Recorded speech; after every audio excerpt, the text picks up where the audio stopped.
এই মুহূর্তে আবহাওয়ার গুরুত্বপূর্ণ খবর। বাংলাদেশ থেকে বিদায় নিয়েছে গভীর নিম্নচাপ। ফলে বাংলাদেশের রাত এবং দিনের তাপমাত্রা 1 থেকে 3 ডিগ্রি সেলসিয়াস বৃদ্ধি পেয়েছে এবং তীব্র ভ্যাপসা গরম অনুভূত হচ্ছে। এর মাঝেই বাংলাদেশের নতুন নিম্নচাপের আগমন ঘটতে যাচ্ছে, এই বিষয়ে আলোচনা করব। তার পূর্বে বাংলাদেশে ভ্যাপসা গরম কতদিন চলতে পারে এবং কোন কোন অঞ্চল দিয়ে মৃদু তাপপ্রবাহ বয়ে যেতে পারে এই বিষয়ে আলোচনা করব। উপগ্রহ চিত্রে দেখতে পাচ্ছেন সমগ্র বাংলাদেশের আকাশ প্রায় মেঘমুক্ত রয়েছে। সেই সঙ্গে ঢাকার পাশে গাজীপুর, টাঙ্গাইল, কুমিল্লা, ব্রাহ্মণবাড়িয়া, নরসিংদীতেও কিছুটা বজ্রমেঘ ঘনীভূত হচ্ছে এবং বাংলাদেশের ময়মনসিংহ, সিলেট বিভাগের উত্তরে ভারতের মেঘালয় পর্বতমালায় বেশ কিছু বজ্রমেঘ ঘনীভূত হচ্ছে, যা রাতের মধ্যে ধীরে ধীরে দক্ষিণ দিকে নেমে আসতে পারে। এদিকে রংপুর বিভাগের কুড়িগ্রাম জেলার উপরেও কিছুটা বজ্রমেঘ ঘনীভূত হচ্ছে। এছাড়া খাগড়াছড়ি জেলার উত্তরে ভারতের ত্রিপুরা রাজ্য এবং মিজোরাম সীমান্ত বরাবর কিছুটা বজ্রমেঘ ঘনীভূত হচ্ছে, যা ধীরে ধীরে পূর্ব দিকে অগ্রসর হয়ে ব্রাহ্মণবাড়িয়া, মৌলভীবাজারের দিকে অগ্রসর হতে পারে। এছাড়া বাংলাদেশের আকাশ প্রায় মোটামুটি পরিষ্কার এবং বাংলাদেশের উপরে মৌসুমী বায়ু এখন দুর্বল অবস্থায় আছে। সেই সঙ্গে পশ্চিম, উত্তর, মধ্য বঙ্গোপসাগরেও মৌসুমী বাতাস দুর্বল অবস্থায় আছে। ফলে বাংলাদেশে বেশ কিছুদিন বৃষ্টিপাত হ্রাস পেতে পারে। ফলে বাতাসে তীব্র আর্দ্রতা থাকার কারণে এবং সূর্যের আলো লম্বভাবে কিরণ দেওয়ার কারণে বাংলাদেশের রংপুর, রাজশাহী, খুলনা, ঢাকা বিভাগ, ময়মনসিংহ, সিলেট বিভাগের মৃদু তাপপ্রবাহ বয়ে যেতে পারে। সেই সঙ্গে সারা দেশের উপরেই ভ্যাপসা গরম অনুভূত হতে পারে। বাংলাদেশের রাত এবং দিনের তাপমাত্রা প্রায় 1 থেকে 3 ডিগ্রি সেলসিয়াস বৃদ্ধি পেতে পারে।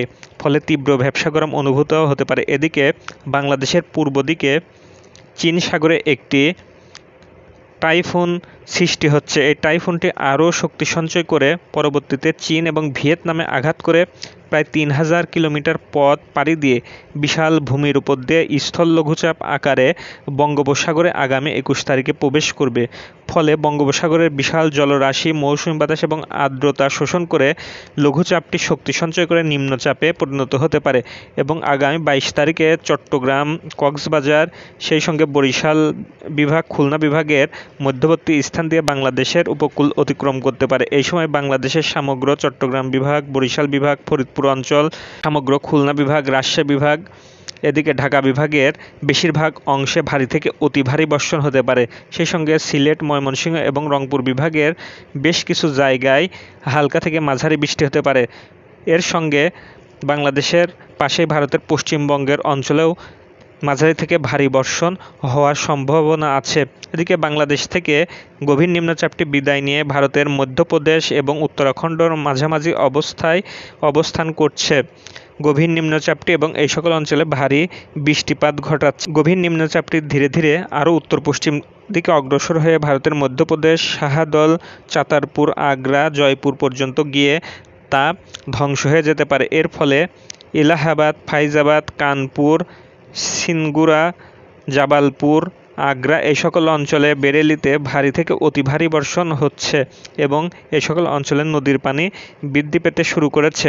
আগামী 18 তারিখে বাংলাদেশের রংপুর, রাজশাহী, খুলনা, বরিশাল, ঢাকা এবং ময়মনসিংহ বিভাগে দু একটি স্থানে অস্থায়ী দমকা ঝড়ো হওয়ার সঙ্গে কোথাও কোথাও হালকা থেকে মাঝারি বৃষ্টি হতে পারে, যা ছোট ছোট স্থানকে কেন্দ্র করে এবং সিলেট, কুমিল্লা অঞ্চল এবং চট্টগ্রাম বিভাগের বেশিরভাগ অঞ্চলে হালকা থেকে মাঝারি বৃষ্টিপাত হতে পারে। সেই সঙ্গে পশ্চিমবঙ্গ, সমগ্র পশ্চিমবঙ্গ, আসাম, মেঘালয়, বিহার, ত্রিপুরা, মিজোরাম, মণিপুর, নাগাল্যান্ড, অরুণাচল প্রদেশেও দু একটি জায়গায় অস্থায়ী দমকা হাওয়ার সঙ্গে বজ্রবৃষ্টি হতে পারে। এদিকে গত 24 ঘন্টায় বাংলাদেশের সর্বোচ্চ তাপমাত্রা রেকর্ড করা হয়েছে বাংলাদেশের সিলেটে 35.8 ডিগ্রি সেলসিয়াস এবং সর্বনিম্ন তাপমাত্রা রেকর্ড করা হয়েছে রাঙামাটিতে 24.0 ডিগ্রি সেলসিয়াস।